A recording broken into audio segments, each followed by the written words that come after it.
Today we are going to study chapter 12 there in your history and civics book for class 8. And the name of the lesson is the Union Executive. This lesson is there in your civics part. So already we have studied the three organs. We have studied about the three organs of the government. The first one being legislature, executive and judiciary. But we studied in detail only the legislature. So today we are going to do the executive. Executive is one which executes the law made by the legislature. So now turn to the lesson. Over here it tells you that the legislature makes laws and the executive arm of the government enforces those laws. The president is the head of the executive, and the vice president, the prime minister, and the council of ministers and the officials and experts of the civil services assist, help, and advise the president in his or her work. So one by one we are going to study. First being the president. You know, the president is the constitutional head of our country. Now, who can be a president? What is the eligibility criteria?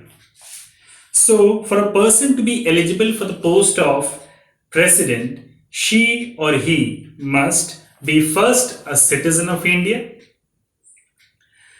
be 35 years of age or more, qualified to be a member of the Lok Sabha, not hold any office of profit under central, state or local governments, must also be a member of the parliament or any state legislature. So this is the eligibility criteria. Now we are going to study the election, how they are elected. An electoral college elects the president of India. The electoral college consists of the elected members of both houses of the parliament, the elected members of the state legislative assemblies, including the National Capital Region of Delhi and the Union Territories of Puducherry. Now the next point is term. For how long? For how many years? The president is elected for a term of 5 years.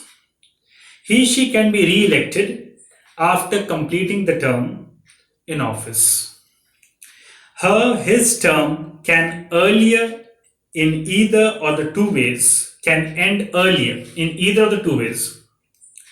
The president can resign from his office by addressing a letter of resignation to the vice president of India, or the president can be removed for violation of the constitution through the process of impeachment. Now next is the salary and allowances. How much salary does the president get and what allowances or other benefits does the president get? It keeps on changing year after year. So as you get the latest book, accordingly the salary at present is around 5 lakh rupees. Monthly salary. Now he/she is also entitled to use the Rashtrapati Bhavan, which is the official residence of the President of India. The president is also entitled to a monthly pension after retirement. Next is the powers, and the powers are further subdivided into legislative, executive, judicial, financial, military, diplomatic, and emergency. Let's deal one by one. The legislative powers of the president are as follows. The president can summon and prorogue the House of Parliament.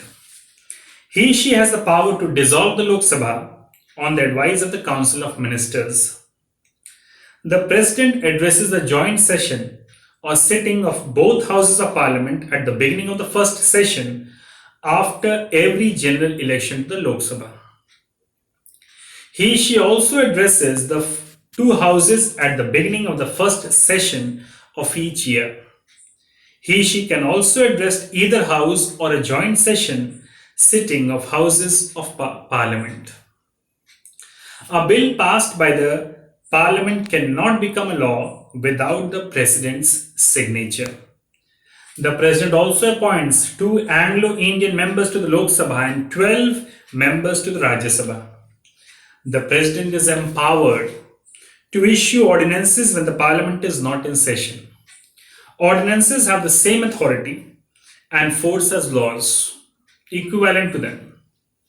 However, an ordinance will expire after 6 weeks once both houses of the parliament are back in session.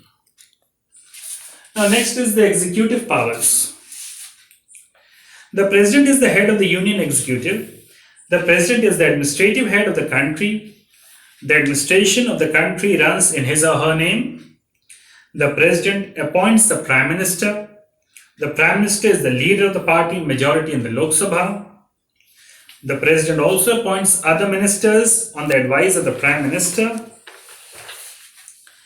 It is the duty of the prime minister to keep the president informed of the decisions of the council of ministers.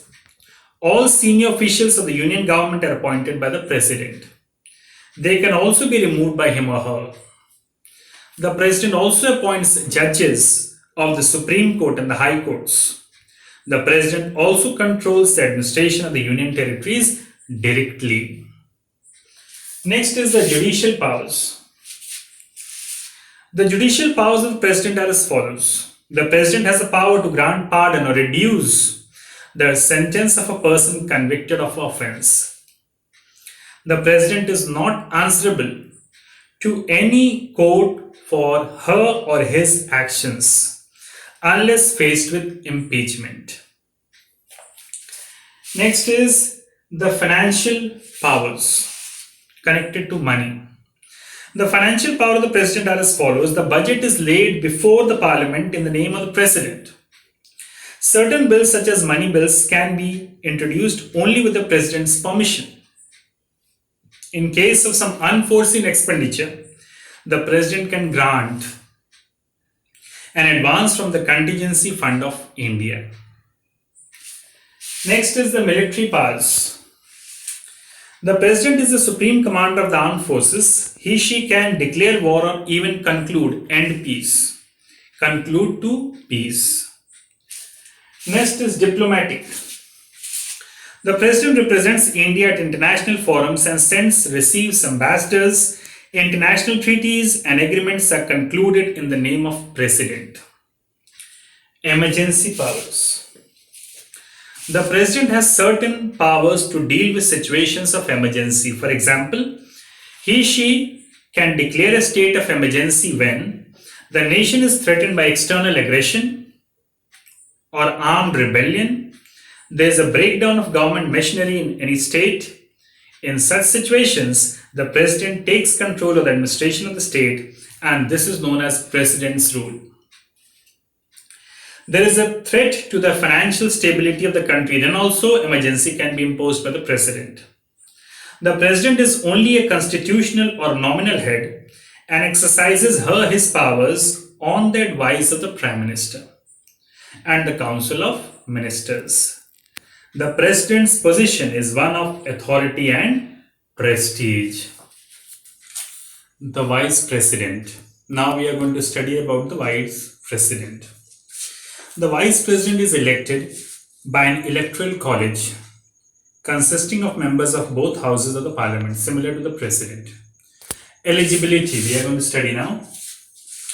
The qualification for the office of the vice president are the same as those for the president, except that the candidate should be qualified to become a member of the Rajya Sabha. Term of office. For how long? The term of office of the vice president is 5 years. It may end either earlier by resignation or writing addressed to the president or by removal. The vice president may be removed by a resolution passed by a majority of the members of the Rajya Sabha and agreed to by the Lok Sabha by a majority. Next is the functions of the vice president. The vice president is the ex-officio chairperson of the Rajya Sabha, but if the president resigns, is removed or dies, then the vice president acts as a president until a new president is elected. In case of temporary absence of the president, the vice president discharges the duties of president. At such times, he/she stops to perform the duties of the chairperson of the Rajya Sabha. The next most important part, what we are going to study now, is the Prime Minister. Got? The President is only the constitutional head or nominal head. She acts on the advice of the Prime Minister. The Prime Minister is the real head. She is the leader of the majority party in the Lok Sabha. The Prime Minister is assisted by a council of ministers. So let's study about the powers and functions of the Prime Minister. The Prime Minister assigns different ranks and portfolios to the ministers. The Prime Minister can transfer a minister from one department to another, and if necessary may even ask a minister to resign. The Prime Minister is the chief advisor to the President. The President appoints and dismisses ministers on the advice of the Prime Minister. All major appointments such as the judges of the Supreme Court and the High Courts are made on the advice of the Prime Minister. The President summons and prorogues the Lok Sabha or the advice of the Prime Minister. The Prime Minister represents the country at international forums, conferences such as those sponsored by the United Nations.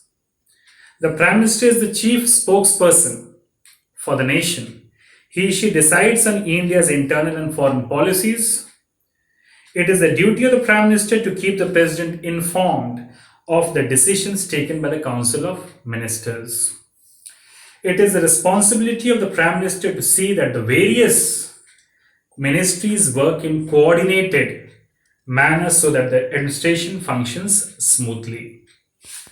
Prime Minister is responsible for the lapses or failures there in the government. He is responsible because he is the head of those ministers.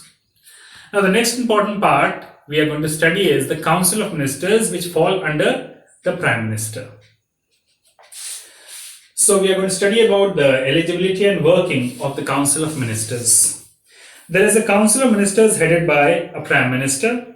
The Council of Ministers includes the Cabinet Ministers, Ministers of State and Deputy Ministers. Cabinet Ministers hold the highest rank and take all the important decisions. Cabinet Ministers are in charge of different portfolios and of the central government such as the finance, the defense and so on. Other ministries have to abide by the decision made by the Cabinet. Now, eligibility of the Council of Ministers. To be eligible for the appointment as a minister, a person must be a member of either the Lok Sabha or the Rajya Sabha. A person who is not a member of parliament can be appointed within 6 months. But she has to become a member of either House of Parliament during this time. Next is the working of the Council of Ministers. The Prime Minister is the head of the Council of Ministers. They work together as a team and hold collective responsibility. This means that all of them together are answerable to the Parliament for any decision taken by the Prime Minister. If vote of no confidence is passed, all of them have to resign. Next is the most important part, that is the civil services. The Cabinet formulates the policies and frames the guidelines. These policies are executed through civil servants. The civil servants are government employees who are not connected to any political party. They are required to implement the policies of the government in an impartial manner without any bias. The civil servants are members of the Indian Administrative Service (IAS), Indian Foreign Service (IFS), Indian Police Service (IPS), and so on. Selection for these services are usually made by the Union Public Service Commission through competitive examinations and interviews. Successful candidates receive special training. They are then appointed to work at both central and state levels. That's there in this lesson. Now for your homework. Question number A, B and C on page number 141 and 42. You are going to do that in your copy. They are short answers. They are pick the correct answers. They are true, false and 1 or 2 sentences answers. They are all short ones. You can easily do it. So write these there in your copy. That's there from this lesson. With this, I'll end my video. Thank you.